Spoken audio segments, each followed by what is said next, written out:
क्या आप जानते हैं अकाउंटेंसी में डिस्काउंट की रिकॉर्डिंग हम लोग बुक्स ऑफ अकाउंट में कैसे करते हैं? अगर नहीं जानते हैं तो इस वीडियो के एंड तक बने रहिए, क्योंकि आज हम लोग बात करने वाले हैं बुक्स ऑफ अकाउंट में डिस्काउंट की रिकॉर्डिंग किस तरीके से की जाती है।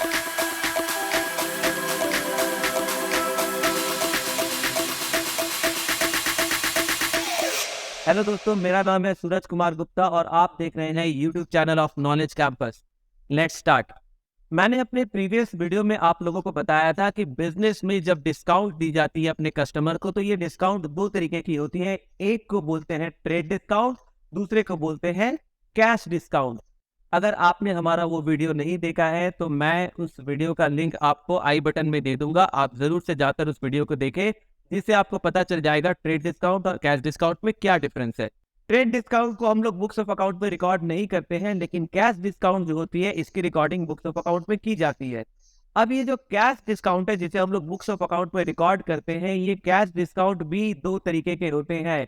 एक जो डिस्काउंट हम लोग रिसीव कर रहे हैं अपने सप्लायर से, और दूसरा जो डिस्काउंट हम लोग ऑफर कर रहे हैं, दे रहे हैं अपने कस्टमर को। तो जब हम डिस्काउंट रिसीव करते हैं अपने सप्लायर से तो इसे बोलते हैं डिस्काउंट रिसीव, और ये हमारे बिजनेस के लिए एक इनकम की तरह होती है।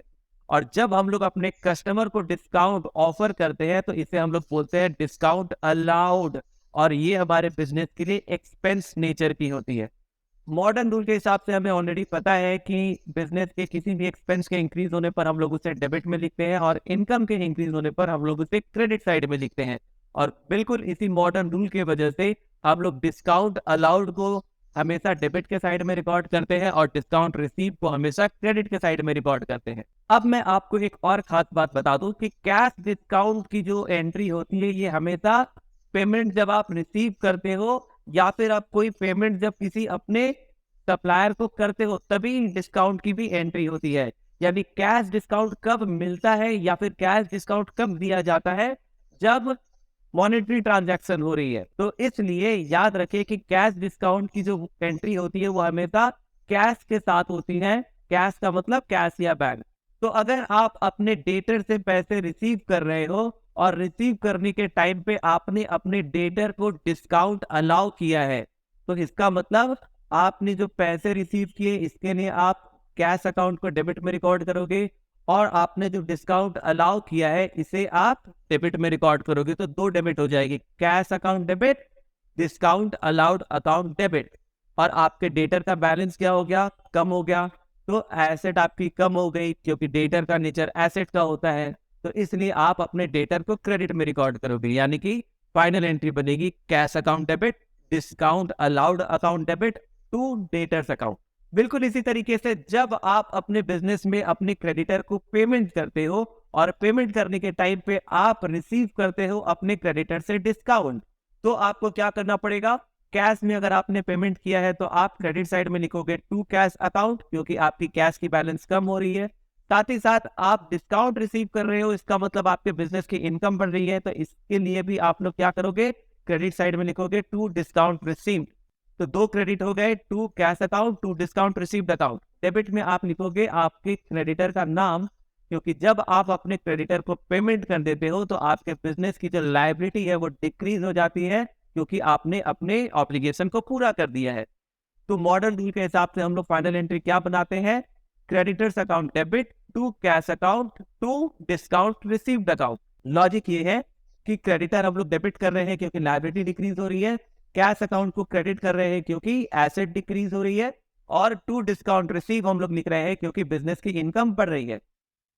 अगर आपने डिस्काउंट अलाउड और डिस्काउंट रिसीव दोनों के जर्नल एंट्री को ध्यान से नोटिस किया तो आपने पाया होगा, आपने ऑब्जर्व किया होगा, डिस्काउंट अलाउड या डिस्काउंट रिसीव ये दोनों की जो एंट्री होती है ना, हमेशा कैश के साथ होती है।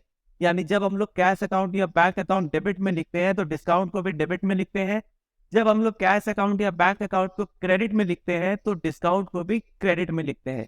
यानी डिस्काउंट जो है ये बिल्कुल कैश या बैंक अकाउंट के साथ ही मूव करता है। जिस साइड में कैश अकाउंट या बैंक अकाउंट रिकॉर्ड करेंगे उसी साइड में डिस्काउंट अकाउंट भी रिकॉर्ड करेंगे। बस एक बात आपको ध्यान रखना है कि डिस्काउंट जब हम लोग डेबिट में लिखते हैं तो इसका नाम होता है डिस्काउंट अलाउड, और जब डिस्काउंट हम लोग क्रेडिट में लिखते हैं तो इसका नाम होता है डिस्काउंट रिसीव। और नेचर क्या है? डिस्काउंट अलाउड की नेचर है एक्सपेंस और डिस्काउंट रिसीव्ड की नेचर है इनकम। आई होप स्टूडेंट्स आप सभी लोगों को डिस्काउंट अलाउड और डिस्काउंट रिसीव की जर्नल एंट्री समझ आ गई होगी। मैं वापस एक बार समराइज कर देता हूं। जब हम लोग अपने डेटर्स को डिस्काउंट अलाउ करते हैं तो हम लोग उसकी एंट्री बनाते हैं कैश और bank account debit, discount allowed account debit to debtors account. और इसी तरीके से जब हम लोग अपने क्रेडिटर से डिस्काउंट रिसीव करते हैं तो फाइनल एंट्री हम लोग जो बनाते हैं वो है creditors account debit to cash account और बैंक अकाउंट, फिर टू डिस्काउंट रिसीव्ड अकाउंट। अगर आपको हमारा ये वीडियो पसंद आया तो हमारे इस वीडियो को लाइक कीजिए और अपने दोस्तों के साथ भी जरूर शेयर कीजिए। इसी तरीके के रेगुलर इंफॉर्मेटिव वीडियोस के लिए हमारे चैनल को सब्सक्राइब कीजिए और बेल आइकन को भी प्रेस कीजिए। Thank you so much, bye bye, take care.